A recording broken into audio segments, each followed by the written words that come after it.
Okay, okay. Here we go. Hello and welcome back to the GOAT, a Brian De Palma fan podcast. And it's my pleasure to bring back to the show for another appearance my friend Ryan. Ryan, welcome. Thanks, Craig. Thanks for having me on. I'm very excited. Very excited. Yeah, this is an interesting episode because I think I've made it pretty clear that I don't try and get too negative on this show. We're trying to put forth the idea that Brian De Palma is America's greatest living director. And it's kind of hard to do that when you showcase a big miss. But I felt like this movie, there was a good opportunity to talk about it because it's so easily accessible, at least here in the States right now. I don't know if anybody else is familiar, but Warner Brothers has been uploading a lot of classic films on YouTube completely free to watch. Nice. Okay. Yeah, and Bonfire the Vanities was one of those uploads. So I was like, hey, it's free to watch on YouTube. Nobody has to, pay to rent it, or buy the, Blu-ray or DVD to watch it. If you're in one of those territories where Warner Brothers has uploaded it, it's now free to watch. So I was like, it's a perfect time to talk about it. And I rewatched it on the Warner Brothers YouTube channel after watching it when it was available on Max a couple years ago. And I watched it and I said, you know what? This is a very De Palma film. So I said, there's enough good stuff here to talk about. And I know you were game to take on any De Palma assignment I sent your way. So I thought maybe The Bonfire of the Vanities would be a good choice. So this is the 20th De Palma film, and it came after Casualties of War, which is a brutal, brutal De Palma film. And prior to that, he had made The Untouchables. So there's only one film in between what we talked about. We talked about The Untouchables on your guest appearance, and he made Casualties of Wars and then made this. So I know this was your first watch. What did you know going in, and what were your overall feelings when the movie ended? Well, thanks for having me on. And like I told you offline, I'm up for anything. You give me anything from his catalog, I'm down for it. Now, I did do The Untouchables, which I admit, probably one of his most successful films commercially, critically. It's a flawless film in my books, and it's one that I grew up loving. And I'm surprised nobody in your show yet. Are you going to get to Casualties of War? If you need somebody for that, I love war films. I love Michael J. Fox and Sean Penn, and I haven't seen that one in a spell, but I remember seeing that as a younger person, being quite disturbed. But in the Yeah, good well, way, that's as the films thing. do. It's a Yeah. tough movie. So then Bonfire comes out, and maybe Craig, maybe after doing Casualties and really on The Untouchables, some very tough, darker, violent. Maybe he wanted to do his own.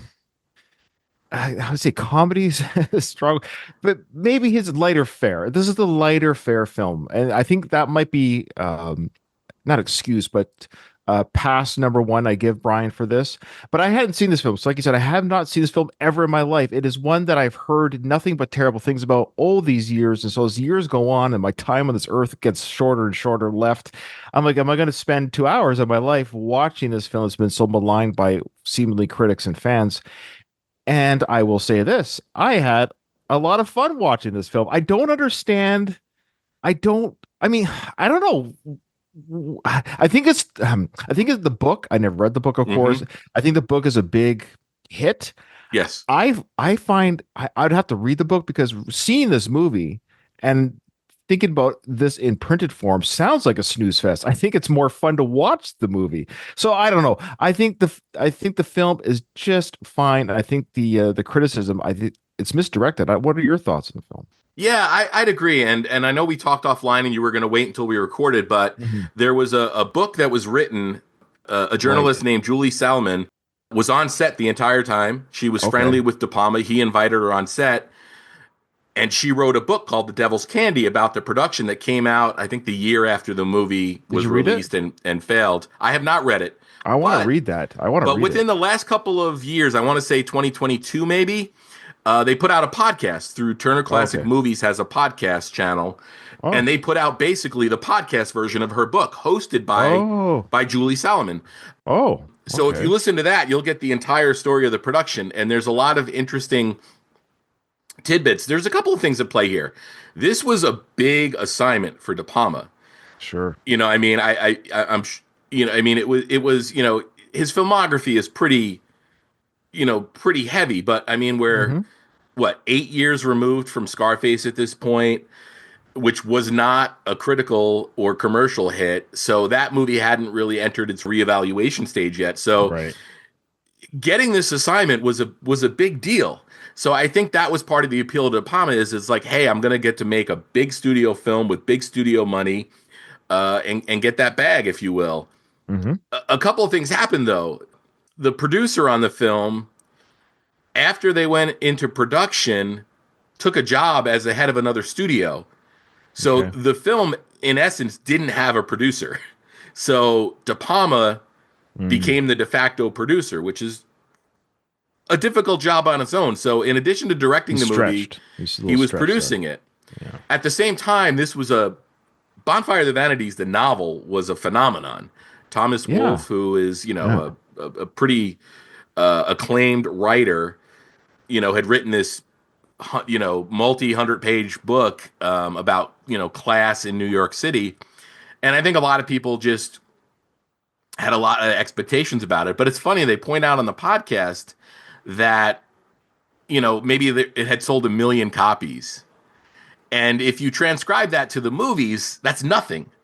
It's like, so the idea going in was like, well, we're not going to make an adaptation of this book for the million people that have read the Right. book. We're Right. making this for a general audience Of course. that's going to go see it. And they wanted to hit all of the what, I forgot what they call that when you want to hit all the targets. Right. Men, women, under 25, over 25, the whole shebang. So that's what they did. And this really is a fascinating movie, and I'm glad there's a book that was devoted to it. And I wanted to check out that podcast though. yeah, I oh, wanted to check it's that out. excellent. I'll send the link and I'll share the, Yeah, the link please. in the show notes. Um, De Palma declined to talk for that podcast because he said, "I feel I've talked about it enough," and Sure. it's still, from every indication, it's still a very very sort of sore subject for him in the terms of, it's not a great point in his career, and I think it affected him in a way that, he didn't really want to go back and reflect on that. But like you said, it's an entertaining film, and also as you watch it, and we're going to talk about the scene you picked, but it's got a lot of those De Palma touches. It Hmm. starts with, the uninterrupted long take. I didn't time this one, but it's ten minutes or so. And it's funny, on the first episode of the show, we talked about Snake Eyes, which has that 14 Yep. minute take, and how impressive that was. And watching this back, and we're not talking about the scene right now, but Bruce Willis had a lot of shit to do in that sequence. And Yeah. if you and it Yes. Yeah. and if It's. you I watch almost it, picked that one. I almost picked yeah. it because I thought it was that impressive. But yeah. Well, if you watch it, there's a Steadicam operator who follows Bruce as he approaches the golf cart. If you watch that scene, and they talk about it in the podcast, the Steadicam operator was walking backwards, and in Right. addition to that, he had to navigate getting onto the golf cart and sitting down. Oh, So, right. Yeah. Good I for mean, him. I'm never one for saying technical achievement trumps the quality of a film, but when you watch this film and you look at the care that was put into it, it's pretty impressive. So you've got the long take, and then you've also got at least one split diopter shot that I can recall. Yep. And then we've got the split screen scene that we'll talk about with you a little bit later. Can I tell you the one scene that kind of ties in what we're going to talk about before we talk about that scene? The one scene that I almost picked that wasn't necessarily a Brian De Palma as far as I mean, I'm just getting to know him the way you do, is when they were talking to the Reverend Bacon for the first time, and he's looking down from his pulpit, and he seems to be really high up there, and he's looking down at the lawyers or the district attorneys that came into to his church, Mm-hmm. and he's got the black choir singing, gospel choir singing behind him. That will tie into the scene we are going to talk about, but I almost picked that one till late in the film. The other scene came up, like, oh, because that was more Brian De Palma we'll talk about. But I just thought let listeners know there was a lot of scenes as I'm watching this film. I'm thinking to myself, okay, well, I'm preparing for the podcast, but I'm trying to watch the film, but I'm thinking, oh, this one, okay, maybe this one. So there's this one that actually has a lot of fun scenes to talk about. Yeah, and it's interesting, not to spoil the podcast for you, but There's a quote from the time period from Steven Spielberg, who was, good friends with De Palma. And he basically said, any number of filmmakers could have made Bonfire the Vanities. Sidney Okay. Pollack, You're Norman right. Right. Jewison, Yep. a bunch of, those types of filmmakers. But he said, nobody can make Body Double or Blowout. Hmm. Hmm. Saying that, there were several people that could have made Bonfire of the Vanities, but De Palma was unique in the sense that he could make Bonfire of the Vanities, but he could also make Blowout, Right. which That's I great. think is Great praise. Yeah. yeah, which is interesting. Another little factoid I will give you from the podcast, and that will be this last one I do because I don't want to spoil it. But Oh, the that's fine. character of Maria in the movie, played by Melanie Griffith, Mm-hmm. De Palma's first choice, and she was screen tested for this, was Uma Thurman. Wow, it's a tough call because boy, I have a crush on her, as you know. I think you know that, don't you? Yeah, yeah, yeah. Yeah. Uh-huh. That's why I mentioned it. Yeah. Oh, okay. Yeah. Yeah. I'm infatuated with her. She's one of my favorites of all. I mean, she literally is one of the reasons Kill Bill 1 and 2 is my favorite Quentin films of all time. Uma just steals those movies. Yeah. Yeah, and this was before Pulp Fiction, Yep. Yep. so this would have been one of her very, very, very early films. And they go into detail of the hows and whys of her not ending up in the picture. So it's definitely worth a listen. She might have been a little bit too young, maybe. Mm.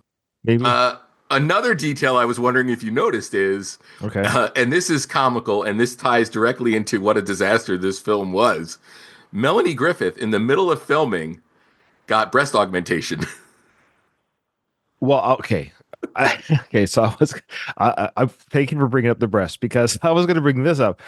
I didn't realize, or I'd forgotten, I don't know what, but seeing her in her lingerie or brassiere outfit, I was like, wow, I don't, wow, they looked fantastic. I was very much impressed. So she didn't start the film that way? Is that right? No, it's Oh, and she didn't tell anybody either. I guess there was a period where they filmed, I guess, in New York, and then they moved to L.A. So there was a period of weeks where I guess she hadn't filmed. So she arrived in L.A. and I guess she was doing a costume fitting or something, and the costumer was like, "These measurements aren't matching up with what I have." well, I do find it interesting that her underwear scenes, she was in full augmentation mode then. Yes. I wonder if she knew those, honestly, if she knew those scenes were coming because, she read the script and said yes to the script. I wonder if she's somehow, maybe you could argue subconsciously or consciously said, I'm going to get prepared for this because she No. looked fantastic. Oh yeah, and she did, and 100%. And I mean, it's 30 plus years ago at this point, and very little has changed. But she was an actress of a certain age at that point.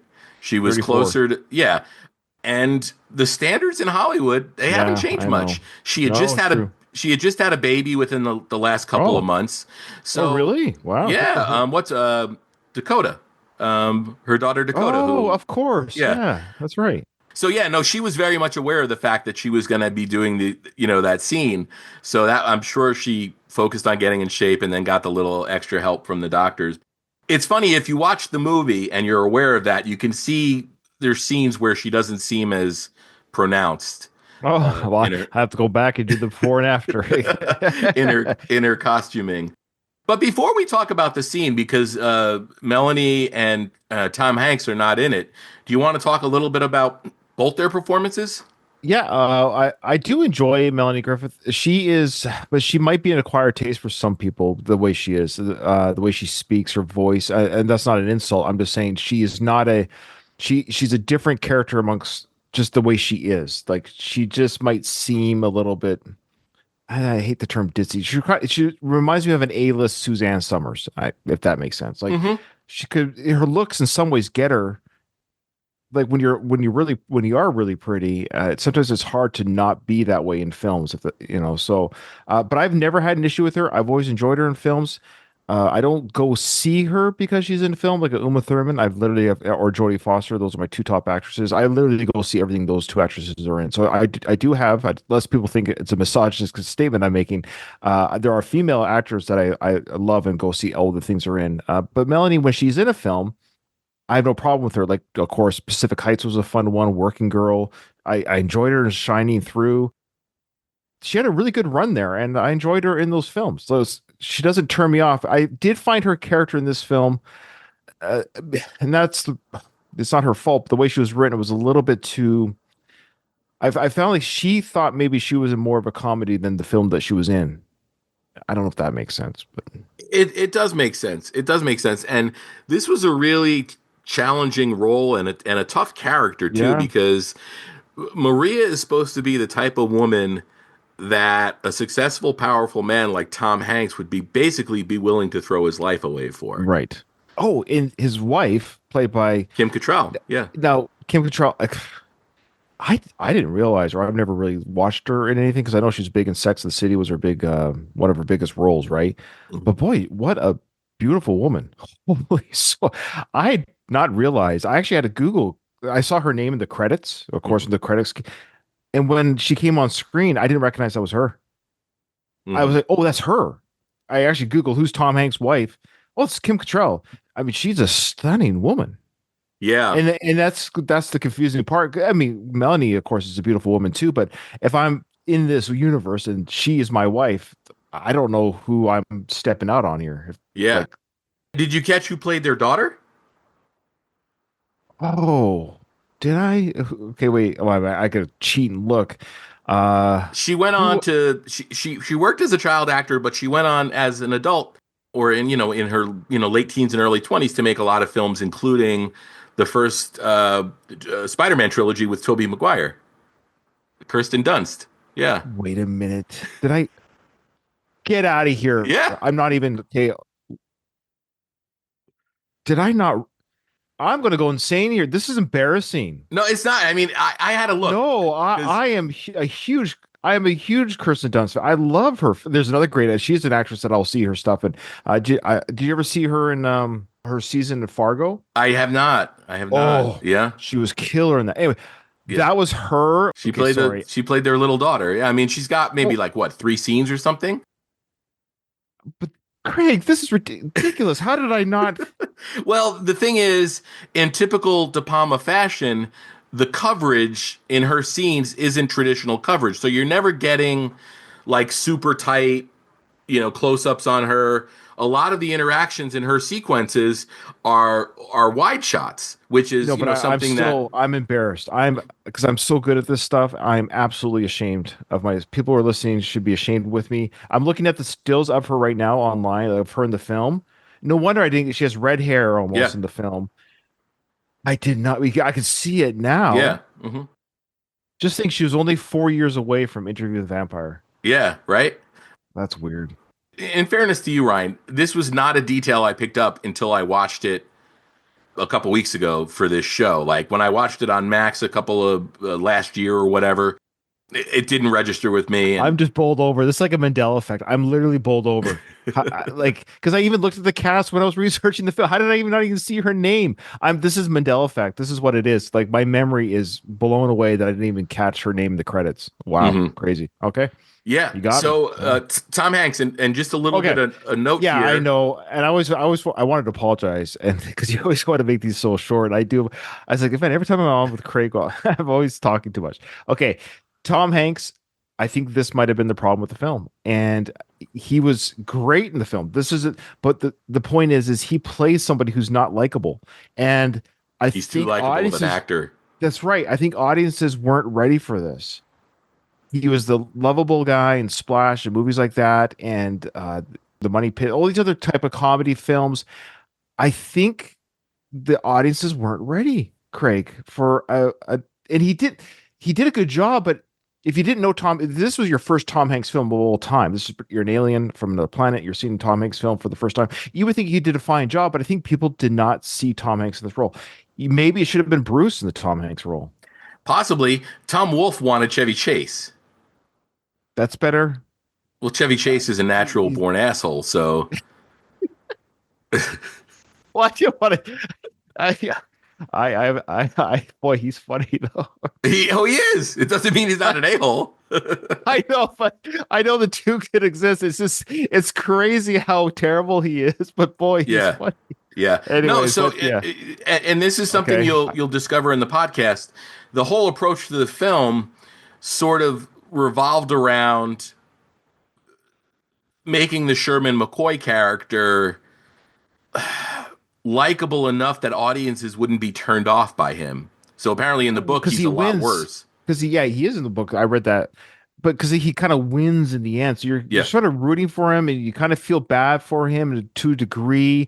But I mean, he stepped out on his marriage. It's kind of hard to root for him. He is an adulterer. He's kind of like, I don't know. It's out of character for the Tom brand, and I think this was not a sell at the box office. Yeah, no, you're 100% on point. And as you delve into the production of the film, you'll see that. So let's Okay. get to the sequence here. It's Okay. about 49 minutes into the film. Yep. The Bruce Willis character, Fallow, what's his name? Peter Fallow is starting to put a story together about the victim. And this is where the bulk of the comedy of the film comes from. And it kind of leans into the class warfare at play. And they're basically trying to turn the victim of the hit and run, this black kid in the Bronx, into a little bit of a saint, even though he wasn't. And this is Right. something you typically see the media do, where they'll find a 12-year-old picture of a victim or perpetrator of a crime and say, look, it's just a little 12-year-old kid or whatever, and then not realizing he's 17 and Right. a lot can change in 5 years. So they're doing an on the street segment with the Reverend Reverend Bacon. and an uncredited Geraldo Rivera who's not playing Geraldo.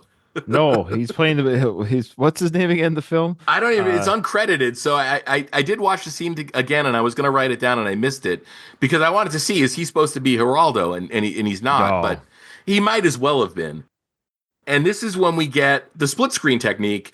And the one thing I wanted to sort of get your opinion on, do you think the way the split screen scene works and functions, do you think this was an editorial choice?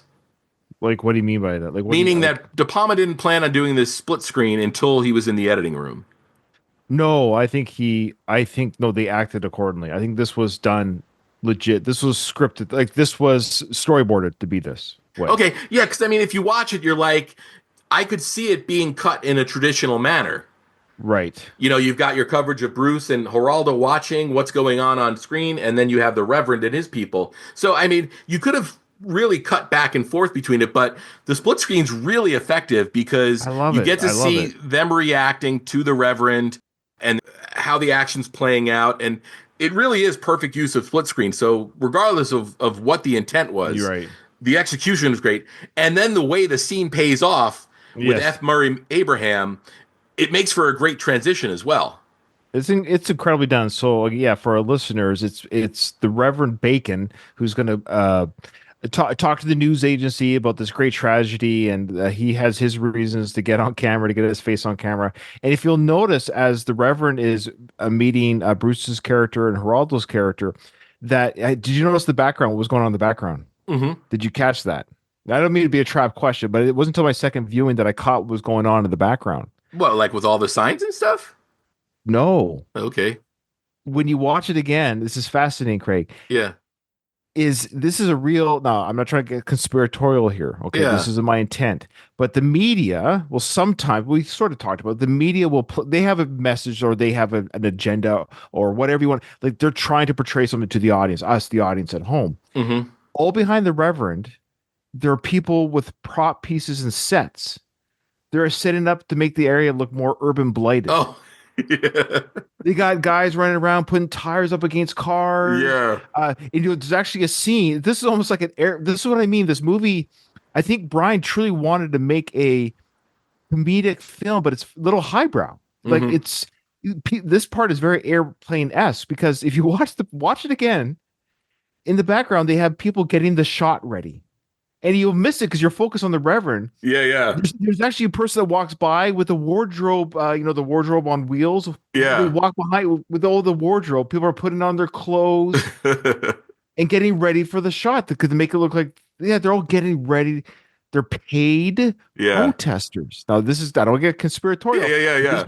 These people were brought in to be angry. The Reverend paid everyone off to make this seem like a natural event. And that's Yeah. why Bruce's character says, this is all like A little too like much. I, yeah. He's like, I'm a journalist. I want the truth. He's like, this seems a little theatric. And he's like, no, I heard you. The Reverend kind of gets defensive, goes, well, I just heard you were drunk. That was his deflection. Yeah, So yeah, I found that really, I didn't catch it the first time because yeah, the Reverend, played by John Hancock, which is an yeah, interesting character, like actor. yeah. uh he was such a fun person to focus on that Hmm. you almost watch it again and tell me. I'd like to hear your thoughts on the activity that goes in the background, getting ready for the shot. Yeah, no, that's a great detail. And then you've also got even that bit where Geraldo even asks him, he's like, "Hey, is this kid really Yes, as good as everyone says he is? Because by the time this piece is done, he's going to look like a saint." that's right. His name is Carsoro or something like that, the Yeah. Geraldo character. Hmm. Geraldo, he's always looked Geraldo-ish. Yeah. Like this is this Yeah. is 35 years ago. He looks the same. Yeah, This but is older. how He's got his look and he's never deviated from it. Like yeah. the barber knows how to cut his hair. He knows how to trim his mustache. Um, Yeah. He And again, I don't know if while we're running out of time here, you want to talk a little bit about that transition to yeah. F. Murray Abraham's office, because again, I think there's a great bit of timing there where you've got, I think one of the funniest moments of the movie for me is when F. Murray Abraham is like, "That's my name." Like he's like, they got personal here. Like they've targeted me. Yeah, it's a crazy at it because we're seeing three different things here. We're watching the movie, then we're watching the news broadcast of the Reverend talking to the audience, which is actually kind of us. But then I'm also watching Bruce and Geraldo watching the interview, watching their interactions with each other. They're kind of like, looking around. And Bruce's character, he looks around too. He actually is looking at the set around him.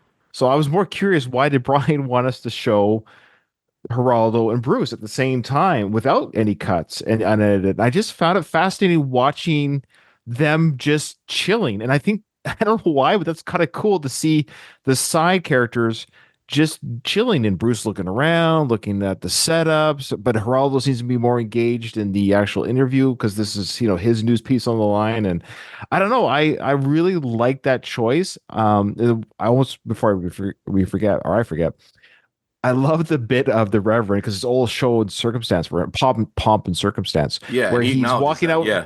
Yeah, he walks out with that singing gospel choir with him. I love how he has a traveling.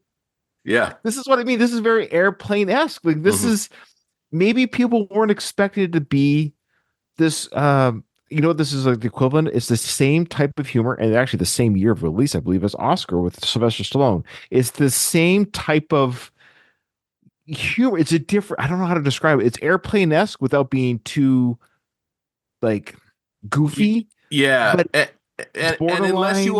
unless you overtly say this is a comedy, certain audiences just aren't going to get it. And it's not taking anything away from the audiences because the audiences go in with expectations, but audiences laugh at the wrong thing sometimes and they don't laugh at the right thing sometimes. Yeah, yeah, But this was good to see because De Palma's got a great touch for comedy, and yeah. it's rare that we get to see it, but it's definitely on display here. And I'd eventually like to talk about Wise Guys because I think that's another of Okay, his mainstream comedies that I think is really successful. And he basically started his career making comedies as well. okay. Interesting. Yeah, I was going to ask you what else he's done comedy wise, but yeah, I think maybe the tone. I know I brought up Oscar, and I don't mean to. I don't want to tarnish your podcast by bringing up Oscar, but I think when people don't know the tone of the film, it Hmm. can be off putting. And I don't know how this was advertised, what the trailers were like. But it's an interesting film. It's not a bad film. These little cutaway moments, these split screens and long shots, and it's good all around. I just think people might have expected something different from Tom. I don't know. I don't know why Yeah, it feels so bad. It failed badly. It was a bad fail at the bar. yeah, Like it was yeah, a $45 million budget and only made 15. Like this was, yeah. ooh, I Uh-huh. feel bad for Brian. Listen to the podcast, but I'll spoil one more Okay, moment. The please. basically the marketing guy, the guy that was tasked with marketing this film, he watched the first cut of the movie and said to De Palma, "You've got you made a great film. I have Right. no idea how I'm going to sell it." Okay, so there you go. It, So I'm speaking to it right now by yeah. stuff. That's what I mean. How do we sell this film? How do we show the trailer for it? And I did watch the trailer, as I've mentioned to you before. I'll watch the trailer after I watch the movie to see. Yeah, the trailer, I would say it's misleading, but it's like all the shots are there from the film, but it was the feeling of the trailer was not the feeling of the film. Yeah. I think at the end of the day, this was a really, really ambitious film. And one of the biggest risks you can take when you do something that's ambitious is you can fail. And Yeah. that's one thing I've always appreciated about De Palma, and I've said this before. Hmm. You know, if you're gonna make a big swing, Yeah. sometimes you have to you're gonna have a big miss. And that's the case here. But I do think, like you said, when the movie was over, you were entertained. So Yeah. Yeah, for watching the sure. movie in a vacuum without any of the knowledge of the production history behind it and what critics thought of it and what audiences thought of it, it's a good, entertaining movie. I wouldn't rank this in my top 10 of De Palma No, films, sure, sure. but I'll definitely watch it again. Yeah, I have no problem with this film, and I'm glad I got to watch it. I don't think I ever would have put it on had I not been a guest on your podcast. Hmm. So I like doing that. I'm glad I got to pick a film, or you asked me to do this film. I can't remember quite the order, but I'm glad I got a film to watch because like good. I get to watch a film I haven't seen before, and this was one of those films. It's been on. It's been in my mind. You hear about it. You hear about all this, and like good. I want to tackle film that everybody maligns, but I'm like, oh, I don't get it. Yeah, I don't Yeah. get it. One bit before we start wrapping things up, we Sure. talked about Melanie Griffith. We talked about Tom Hanks. Yes. Do you want to talk a little bit about Bruce Willis's performance? And it's always hard nowadays to talk about Bruce Willis's performances or just Bruce Willis Right. in general because he's gone. I mean, the For all Bruce Willis intents and the purposes. Yeah. performer Yeah. isn't with us anymore. Right. So it's always hard to watch these performances and these good performances. Yeah. And I don't know. It just I've always thought Bruce Willis was a good actor, but I Yeah. almost wonder if watching this stuff in retrospect has changed people's opinion of him. Hmm. I don't think it has for me. I it doesn't make me like, oh, gee, look at me. You know, I can separate the two, his medical condition and his performances in these films. I've always been a Bruce fan. I've always enjoyed him. I like his charisma. I like his screen personality. Some people don't. It goes with every actor, every actress. There's people that like the way people are. I've always enjoyed Bruce. I get why they picked him. I think they did pick him just to give this movie a bit of oomph because Bruce was big at the time, coming off Die Hard, moonlighting. He didn't have to do this role. Like he didn't add anything to the film in the sense of other than a marquee on the what sorry name on the marquee. Hmm. So he was fine. He was good. I think that's the thing with this film. It's weird. I've talked about the three main people, how they were all. I feel like they're all kind of miscast, but they all did a good job. I don't know if Yeah, that makes sense. yeah. I don't know if that makes sense. Well, yeah. The other thing, I think you definitely hit on something when you said Bruce Willis would have been a great Sherman McCoy. I But think at the so. same time, until you see the final scene of the movie, Fallow's not really that important of a character, That's what I except mean. for I the feel fact that like they're framing this around the book that he wrote about. right. Is Yeah, he in the book? Is his character in the yeah. book? He's British in the Okay. book too, which Tom Wolfe had a Okay. huge issue with. So that's what I mean. I feel like, yeah, it's like the old Stephen King when he starts barking, oh, I don't like what they've done with my films. Like, come Yeah. on, man, stop burying the film Hmm. before it even comes out. Yeah. So, yeah, what an interesting experiment this whole film Yeah, was, well, really. and we've also talked about this too, if not on this podcast, on other podcasts we've done. But in Right. 2025, the Bonfire of the Vanities would probably make like a great 8 episode Yeah. Amazon show. Yep. Flesh out the characters, flesh them all out. Yeah, that, and maybe it will one day. In fact, it was just announced, kind of off topic, but they're redoing Cape Fear because I Yeah, believe it was based on a book, 8 part, Apple, whatever. Yeah, yeah, Apple Apple Plus TV. show or something. Well, they did that with Jake Gyllenhaal for the Harrison Ford film, Presumed Innocent. Yeah, So they're doing that. I like kind of how they're revisiting yeah. these movies that were made from books, but books, as you know, you got to flush them out. I love the 8 story, 8 hour, basically 8 hour film. Hmm. Some of these books deserve that. So I would love to see a proper Tom Wolfe adaptation of this movie, and I'm fine with that. It's not a slight on this film, but I'd be curious to see this film tackled in modern day times. Yeah, Yeah, no, absolutely. So yeah, I mean, a final thought here is it's a painful entry in De Palma's filmography, sure, but it's such a fascinating production with so much backstory that you can explore. It's a film I'm glad he made. sure. Yeah, I I love it. I don't think we've said before. No director is without their Bonfire, the Vanities, part of their collection. So Yeah. Yeah. Well, Ryan, thank you for this discussion. I don't know if this is the last time we'll talk about Bonfire of the Vanities on this show, but if it is, it was a good discussion about the movie. And mhm. hopefully we can connect for Casualties of War because again, Oh yeah, that's you've got a lot. You're not done with this guy, man. I oh, you I better haven't not be even scratched bound. the surface. Okay, because I know you've talked about this is your last kick at the can for a podcast, and that breaks my heart. So if this is your last show, then you better not end it till it's covered properly. So this Well, could take no, you a few and years. I've said until I'm not able to do this show anymore for whatever reason, this will be an ongoing podcast. Again, Okay, I all right. mean, we've devoted multiple episodes to the same movies. There's movies we haven't gotten anywhere close Yeah, to. So, Casualties of War. You better yeah, get me on yeah. for that one. Yeah, Yeah, so we'll definitely make that happen. We'll make it happen in 2025. But sure. Ryan, for people listening, do you want to let them know a little bit about your other podcast adventures and what they can expect and what they can find right now? Okay, so I'll quickly plug. I do one with my brother called The Worst of the Best Podcast. That's one that general audiences can get into right away. We do a variety of topics. We take a best of a topic, and then we say what is the worst from that best of list. I just completed at this time of this recording the Ed Zwick Flicks podcast, which you guessed it on three times. Yeah. We're finished his filmography. I am proud to announce, and you will be invited on again, so don't you worry, that we are sort of changing. This was discussed in the last episode I did with Doug when we did Trial by Fire, that it's going to become its own little network. Meaning, I decided that I love doing Ed Zwick's filmography and Brian De Palma fits right in there, but we can talk later. Where we create like a director's network of films, and my next director that I'm going to tackle is Michael Mann. Oh, okay. It's funny because I think on our last episode Yeah. you had mentioned Yes, another he's still director. there. He's still Yeah. there. He's still there. And but it's funny, Michael Mann.